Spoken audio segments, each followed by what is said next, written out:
Hyderabad CCS ప్రక్షాళనపై focus పెట్టారు ఉన్నతాధికారులు. అవినీతి ఆరోపణలు పెరిగిపోవడంతో చర్యలు తీసుకున్నారు. 12 మంది ఇన్స్పెక్టర్లను మల్టీ జోన్ కు బదిలీ చేస్తూ ఉత్తర్వులిచ్చారు. ఇటీవలే లంచం తీసుకున్న కేసులో సిసిఎస్ ఇన్స్పెక్టర్ ఏసీపీకి దొరికారు.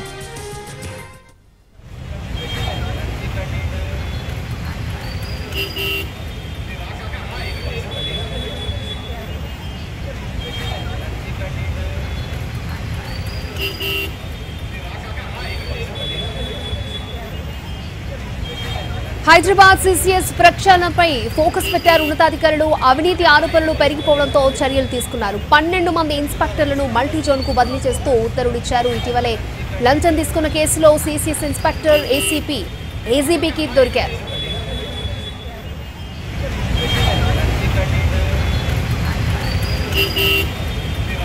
రైట్, అవినీతి ఆరోపణలు పెరిగిపోవడంతో చర్యలు తీసుకున్నట్లుగా తెలుస్తోంది. రైట్, ఇదే అంశానికి సంబంధించి లేటెస్ట్ అప్డేట్స్ మా crime input editor Ramesh Vaitla అందించడానికి సిద్ధంగా ఉన్నారు. రమేష్ వైట్ల, ఒకేసారి 12 మంది ఇన్స్పెక్టర్లని మల్టీ జోన్ కు బదిలీ చేస్తున్నట్లుగా తెలుస్తోంది. పూర్తి డీటెయిల్స్ ఏంటి?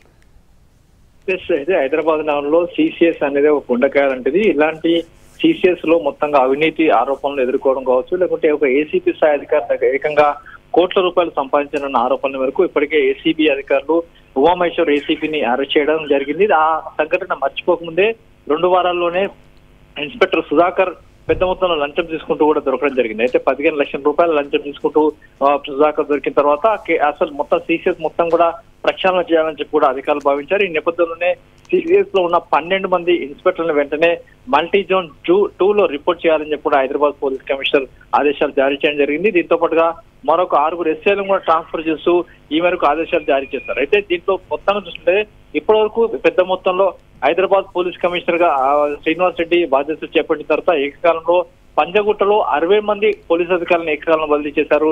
ఇప్పుడు చూస్తే హైదరాబాద్ సిసిఎస్ లో ఏకంగా 12 మంది పోలీస్ అధికారులు ఇన్స్పెక్టర్లు బదిలీ చేయడం కూడా సంచలనం అని చెప్పవచ్చు.